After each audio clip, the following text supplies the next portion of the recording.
Bismillahirrahmanirrahim.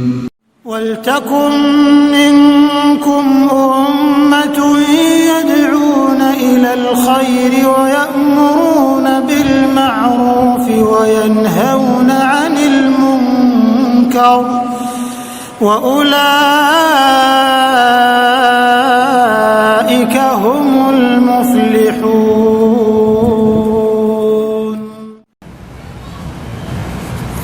Apa boleh seorang PNS menerima hadiah berupa uang dari rekanan tanpa meminta dari awal? Tolong dijelaskan hukumnya.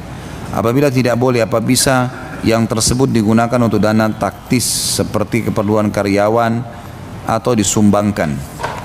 Ini ada tablik akbar saya kemarin di Makassar. Judulnya itu Akibat Makanan Haram. Baru kemarin. Dan Masya Allah dihadiri 15.000 orang. Luar biasa mereka datang, Allah ngutusnya. Itu beda buku yang diterbitkan oleh Pustaka Ibnu Umar, Akibat Makanan Haram. Saya sarankan penanya bisa melihat di situ, mengikuti ceramah, memang sekitar 2 jam lebih tablik akbar itu. Dan insya Allah nanti kita akan tablik akbarkan sekali lagi di Jakarta, karena memang pentingnya materi itu, ya, pentingnya materi itu insya Allah. Tapi waktunya belum saya tentukan. Yang jelas ada bahasan-bahasan di situ tentang tidak bolehnya seseorang yang terikat akad dengan sebuah lembaga, terima gaji, kemudian dia terima hadiah, ya, terima hadiah. Karena hadiah yang diberikan itu adalah hadiahnya perusahaan, bukan hadiah dia. Dia kan sebagai pegawai di situ. Kira-kira kalau dia tidak kerja di perusahaan itu, orang yang tadi mau kasih dia hadiah nggak? Nggak mungkin kan? Karena orang ini punya kepentingan dengan perusahaan, hanya saja dia pegawai yang bertugas menandatanganin misalnya, meng-ACC.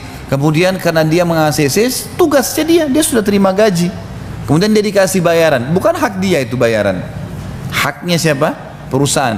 Dia harus kalau mau halal, kembalikan dulu ke perusahaan.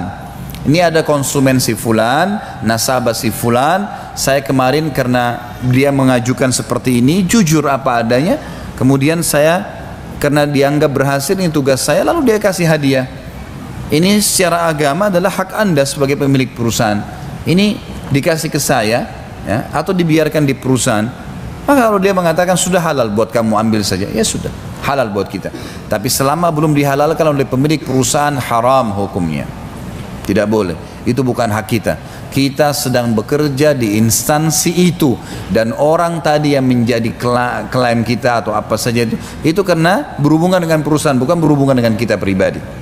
Ya, beda kalau saya misalnya bantu tetangga saya, nggak ada hubungannya sama perusahaan. Tetangga saya pagarnya mau rubuh, saya dipanggil, Pak tolong Pak, saya datang betulin, terus dikasih makan setelah itu. Ada hubungannya, makan bismillah, gitu kan. Tapi kalau kita terikat dengan sebuah instansi, ada akad kita terima gaji, nggak boleh. Dan ini juga satu hal yang harus kita perbaiki teman-teman sekalian. Jangan biasakan memberikan tip-tip terus kepada orang. Kalau dia terikat dengan sebuah perusahaan, nggak boleh. Membuat dia terbiasa berkhianat nanti. Karena tip itu pun dia kena bekerja di situ.